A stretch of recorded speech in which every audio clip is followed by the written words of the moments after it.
Okay, YouTubers, this is Joe from ArtAlienTV. Another quick game of Interplanetary I Spy going on here. Now, today, I've got something very specific for you today. Very specific indeed. Now, I've been doing sculpture and art for many years, most of my life, adult life in fact, since I was probably a kid. And as you can see, I've got pictures up here. I've got one of, this is Zombie Cobain up here. That's Kurt Cobain as a zombie. There's also another skull picture up there, and I've got a skull. There's a sculpture on the door there with a sort of weird skull with spiky bits on. That's made of clay, and that's stuck to a sort of tray and stuff hung up. That's like a sculpture. And I've also got other things here which I'm going to show you. Now, this is the image here. Now, this is from Sol 1292. Here's the page from NASA, and you can see the object up in the top corner right here. And what I did is I took a clip of it, and I've got it right here in this folder ready. Here's the raw image. Is it going to open? Yes, thank you. Now, as you can see, it's a blurred, bad quality image. Now, this is a very small object. This is only a few inches long at most. I estimate it to be about 3 inches long. Okay? So this handle's about 2 inches, and that's about another inch on the end there. Okay? And I've done some very basic enhancements. I've kind of corrected it and brightened it there, and I've done a similar thing there, and here I've just selected it and done a similar thing. Okay? And you can see very specifically that this has a handle and a kind of blade-like structure on the end of it. Okay? It looks metallic, it's pitted. This may well be some kind of metal, not sure what type, don't really know. This is on Mars. When I actually initially saw this thing, I immediately recognised it as a tool, and started digging around in my office, which I'm in now, in my studio, and managed to dig up some of my own tools, which are very, very similar indeed. And I took some photos of them here. Here we are. Now, this is a set of clay modelling tools here, various shapes and sizes. These are plastic cheapo ones on the right here. These are the more expensive wooden ones in the middle here. And they come in, they're all about 7 inches long, and they have different blades. Some are very pointed, some are very rounded, some have teeth, some are very flat, some are very rounded like this one that has a sort of nodule on the end. And they're similar in size to a toothbrush. And these are specifically designed for modelling in clay, which there is in this picture here. You can see a bag, there's a bag of clay here. Now, I think what we have on Mars here is a clay modelling tool, very much like one of those I've just showed you. And in fact, I've got some here.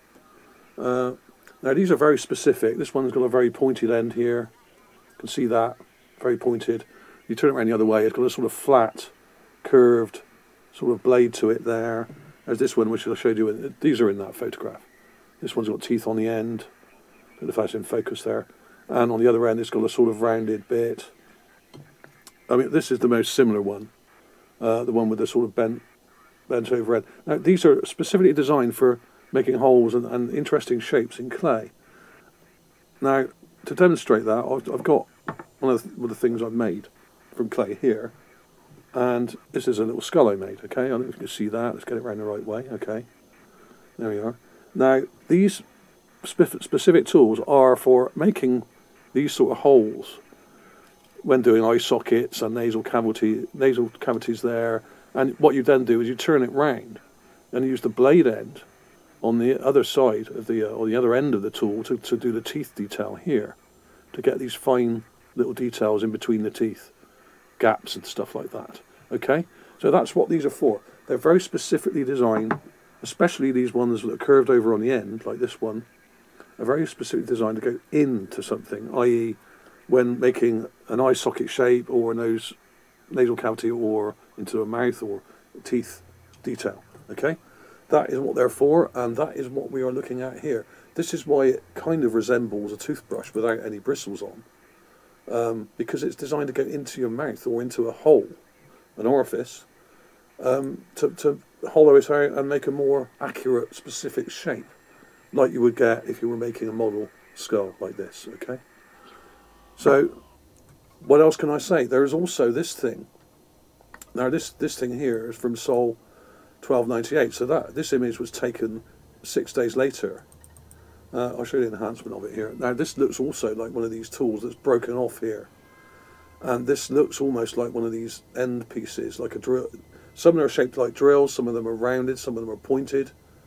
Now, I would expect if you were to find one of these things, like this one, that there would be others nearby, because basically sculptors' tools are usually come in sets of like 6 or 8 or 10 or something like that. Okay? And now this thing here may not be anything to do with it, maybe something completely different, but it looks to me like this may be another one. So we have a set of 2 here perhaps, but this one's snapped off here. This would have been a longer handle, it probably would have come out to about this long. So this is only about 1.5 inches long, whereas this thing here is about 3 inches long, 2.5 to 3 inches, possibly a little bit longer. I can't tell you exactly. I know roughly how far away it is from the rover, because the rover is looking right at the ground in front of it, which is about 8 feet away from the camera. Okay, so you can determine from that that this is a very small object, and this also dictates to me that the person, the artist who was using this on Mars to sculpt various things, I've found many sculptures and things that look like carved stone heads and statues and that kind of thing. Other people are starting to find them as well. Other people have found them, not just me. In fact, if you look at my playlist, you will see dozens and dozens of items of sculpture, like you know, statues and that kind of thing. Now, were these made of clay? Some of them may well have been. It's a lot easier to make something out of clay than it is to actually carve into stone, because clay is a lot more malleable. And in fact, this very area of Mars, there's a lot of clay deposits in this particular area. So the artist may have actually got the clay from this ground here, right in front of us, just here, because this basically, a lot of this stuff is clay, natural clay that's now dried out in the lake bed that was in Gale Crater. So there we have it. I'll show you some close-ups of those again before we go. Hang on a minute, let's get this folder up. Right, we've got that one there. Now this one is the one from 6 days later, which is broken. Now this may not be a tool, I don't know, because it seems like there's only half of it here, but it may be part of the same set. It's hard to say, but it's very similar in size, and it could perform a similar function.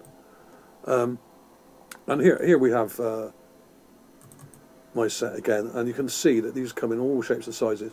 Now these are about 7 inches long. The one on Mars that I just showed you is only about 3 inches long, and the broken one's even smaller. It's only about 2 or 1.5 inches long. So whoever owned these tools, or whoever used them, was probably only about 2 foot tall, about 1/3 of my size. I'm about 5'9". I'm estimating that the artist that owned and used this tool, specifically this one, was only about 2 foot tall, because this is only about 2 to 3 inches long. So there we have it, folks. Is this proof of art and artists on the surface of Mars and Gale Crater? Maybe not. A lot of people will say it's just a rock, but it pretty obviously is not just a rock to me. I mean, this is a tool, and it's been shaped. It looks like it has function. It is almost in perfect condition. It may have been there for many thousands of years, covered up in sand. It may have only been recently exposed by the wind or something. I'd imagine this is made of metal. So there we have it, folks.